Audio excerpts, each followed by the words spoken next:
കോൺഗ്രസ് അധികാരത്തിൽ വരുമെന്നുള്ളൊരു സംശയം പ്രകടിപ്പിച്ചു കഴിഞ്ഞ ദിവസം. എനിക്കോ? ആര് വന്നാൽ എനിക്ക് തന്നെ അറിയാം. ഇപ്പോഴും ഒരു സംശയമുണ്ടോ കോൺഗ്രസ്? അങ്ങനെ ഒരു സംശയം ആര് വന്നാലും ഒരു സംശയമില്ല. എനിക്ക് അവരെ ആരെയും ഭയമില്ല. 140 എത്രയാ? 140 MLA-മാരെ നായന്മാർ ജയിച്ച് മന്ത്രിമാരായി വന്നാലും ഞങ്ങൾക്കൊരു ഗുണവുമില്ല. ഞങ്ങൾ എന്നും പോകാറുമില്ല. ഇവിടെ അവരെല്ലാം കേട്ടോണ്ടിരിക്കല്ലേ ഇതിലെ. ഈ പെരുന്നേല് VD സതീശന്റെ ഫ്ലെക്സ് അത് കണ്ടായിരുന്നു. ഞങ്ങളത് ഒരു ഏരിയ നിശ്ചയിച്ചിട്ടുണ്ട്. അതായത് ഈ ആലപ്പുഴ ജംഗ്ഷൻ, ആ ജംഗ്ഷൻ മുതൽ അങ്ങ് കവിയൂർ ജംഗ്ഷൻ വരെ കോളേജിൻ്റെ അവിടെ വെച്ചിട്ട്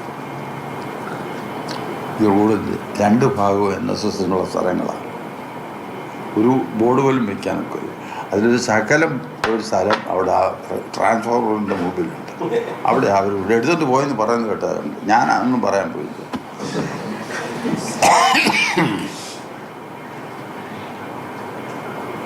മതേതര നിലപാടൊക്കെ ചൂണ്ടിക്കാണിച്ചുകൊണ്ടായിരുന്നു ഫ്ലെക്സ്.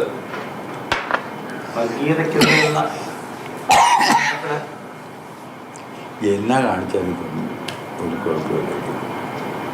അവരെന്നാ വേണേ കാണിച്ചു കൊടുക്കും. അവർ ജയിക്കുകയോ ജയിക്കാതിരിക്കുകയോ ഒക്കെ ചെയ്തു വെക്കും. ഒരു വിരോധമില്ല.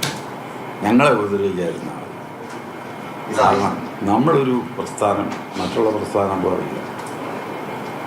അതിന് നല്ല ബലവത്തായ ഒരു അടിത്തറയുള്ള എല്ലാ സൗകര്യങ്ങളുമുള്ള എല്ലാ നിബന്ധനകളും പാലിച്ചു പോകുന്ന ഒരു ജനവിഭാഗം ഉൾക്കൊള്ളുന്ന പ്രസ്ഥാനമാണ് ആയിരത്തി വിശ്വസിച്ചിരുന്നത്.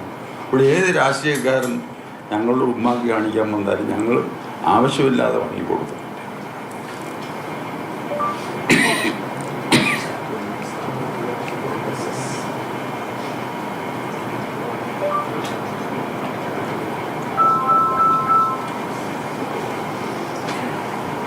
അത് ഇതിനകത്ത് എന്നാ വെച്ചാൽ ഞങ്ങളങ്ങനെ ആഗ്രഹിക്കുന്നില്ല.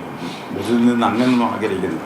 പൊതുവായ കാര്യങ്ങൾ ഞാനിപ്പോൾ 63 വർഷമായി NSSനകത്ത് ഇരിക്കുന്നു. 63 വർഷമായി. ഇതിനോടകം എന്താ നേടിയിരിക്കുന്നത്? എനിക്ക് നേടാൻ മേലായിരുന്നു. എന്തെല്ലാം വേഷം കിട്ടാറുണ്ട്. ഒരു വേഷവും കിട്ടിയിട്ടില്ല.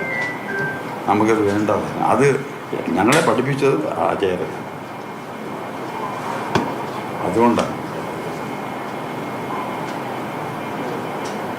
അല്ലാതെ എല്ലാ കലപ്പയിലും NSSനെ കെട്ടാമെന്ന് വിചാരിച്ചാൽ പറ്റുക.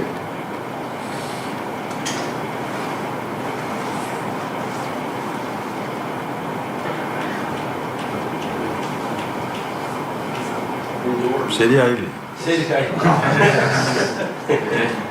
ഇനിയൊന്നുമില്ലല്ലോ. എന്നെ കൊല്ലാതിരുന്നോ?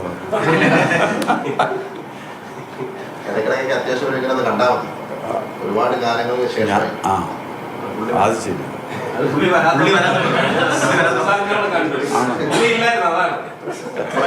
എഴുതില്ല.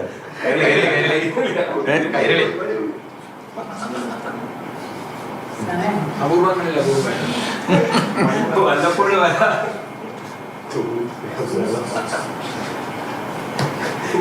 ഇത് നിങ്ങൾ കൊടുത്തോണ്ടിരിക്കുകയാണ്.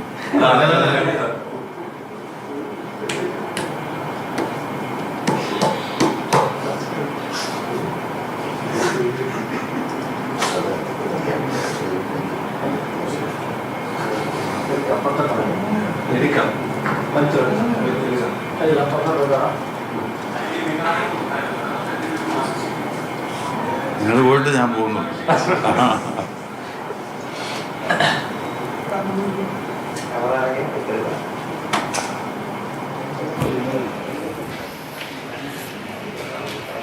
G. സുകുമാരൻ നായർ മാധ്യമങ്ങളോട് സംസാരിക്കുകയായിരുന്നു. തൊട്ടു മുൻപ് വെള്ളാപ്പള്ളി നടേശൻ മാധ്യമങ്ങളെ സംസാരിച്ചു, പ്രസംഗിച്ചു. അതിന് തൊട്ടു പിന്നാലെയാണ് NSS ജനറൽ സെക്രട്ടറിയുടെ ഭാഗത്തു നിന്നും ഈ പ്രതികരണം വരുന്നത്.